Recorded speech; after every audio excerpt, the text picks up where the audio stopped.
see. Good to go. This weekend. Okay, thank you.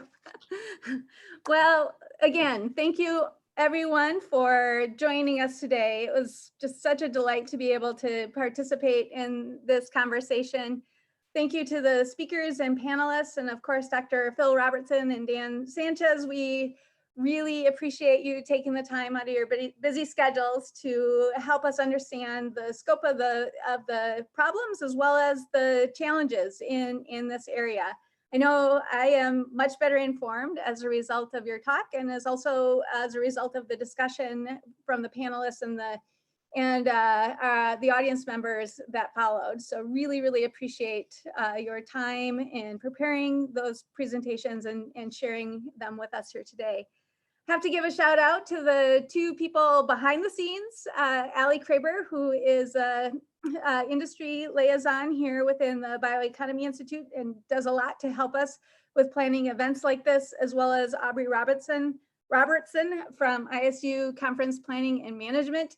These are the individuals that take the big ideas and actually make it work and seamlessly as well. So really, really appreciate Allie and Aubrey and all the help and the hard work that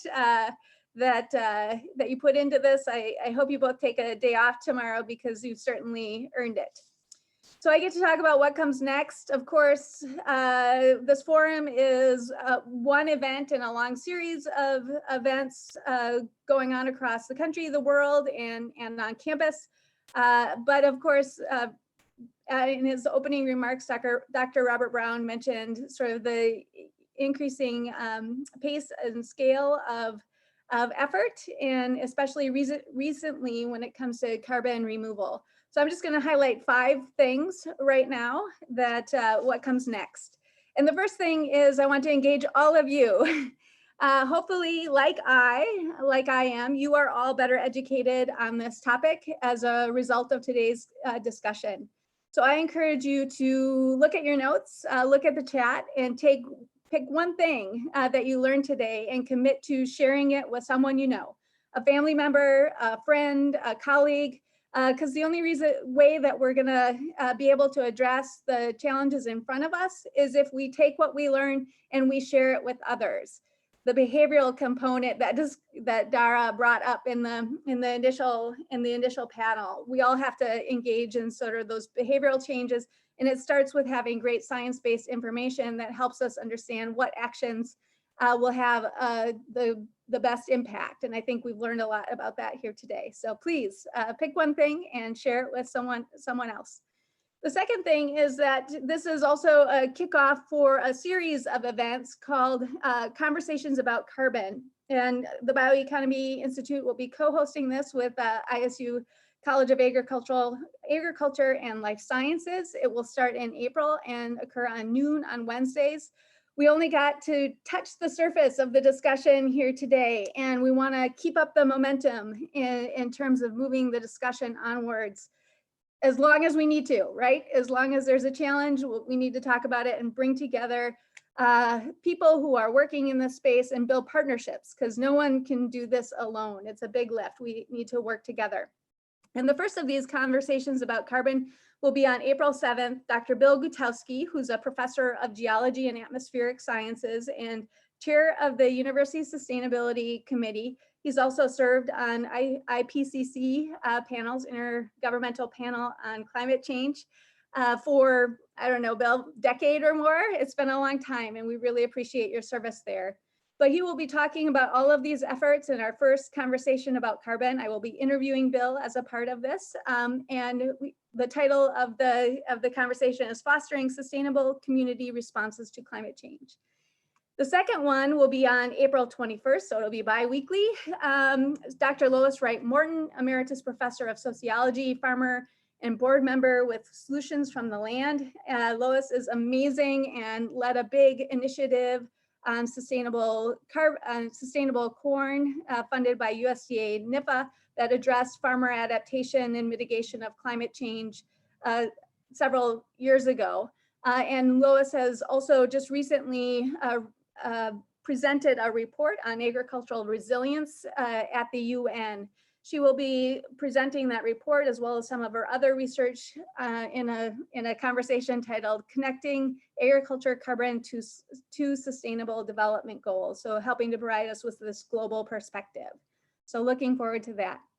And of course, Robert and I, we know plenty of people, plenty of experts that we want to hear from, but it's not just about who we know, it's also about you all. We want to engage you with who you want to hear from in terms of more information about carbon reduction and removal. And here's where you go to submit your ideas. So who would you like to hear from? Submit those ideas at this location. And we'll send this out to the registrants after the forum, so you have it in your inbox there as well. The third thing is a carbon removal workshop. As Robert mentioned at the beginning, we actually started planning this 2 years ago, pre-COVID, and the initial carbon removal forum was supposed to happen last year in April, and the sort of the conferencey part was supposed to be followed by a workshopy part where we all brought our ideas together in terms of action planning. And also just to learn about all of the efforts that we are engaged in our campus community and beyond in this area. We decided it's really hard to do that kind of workshopy stuff in a virtual format. So we're going to wait until it's safe to hold an in-person carbon removal workshop in fall 2021. Watch your inboxes for that.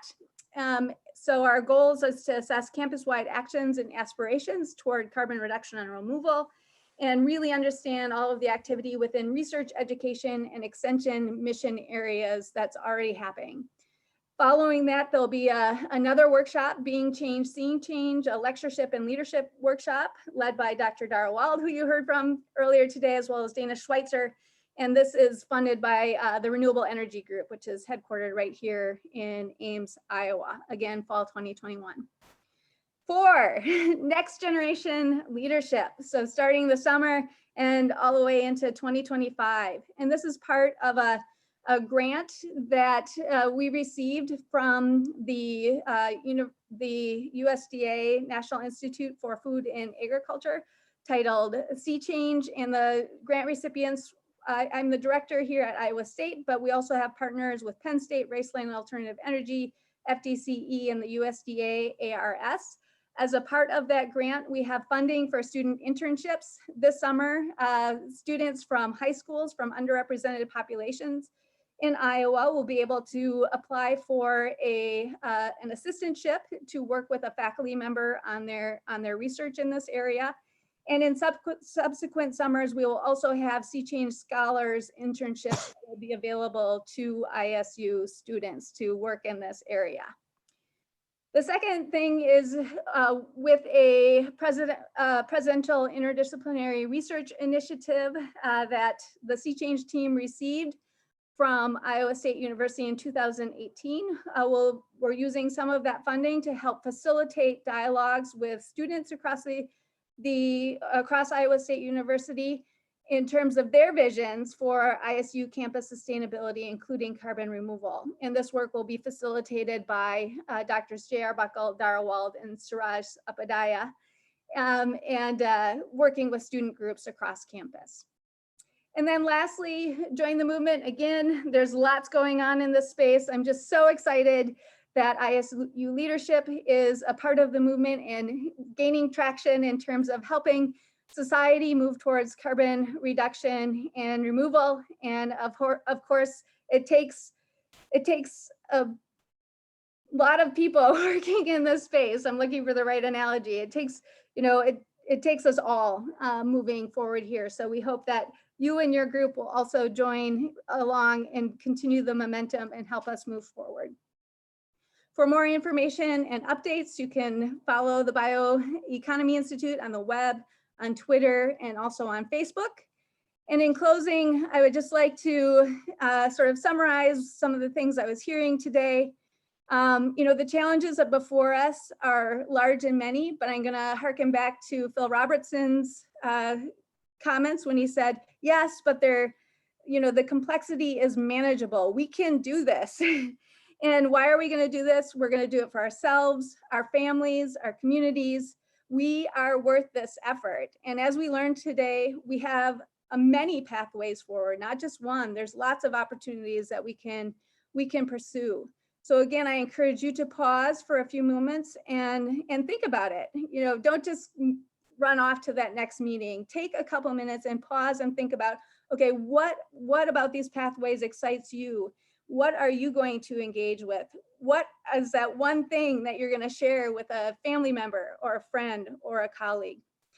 And as we clear our heads, let's write that down, put it in a planner so we can really commit to doing it. Then what I ask you to do is, with your passion, I know you're passionate because you're here today. You've taken the time to be with us here today. So with that passion, but also with humility, grace, and a full heart for yourself, your community, and the land that sustains us, I ask you to move forward and do that one thoughtful thing with determination so we can remove carbon from the atmosphere, overcome climate change, and make this world a better place for us all. Let's go and make it so. Thank you.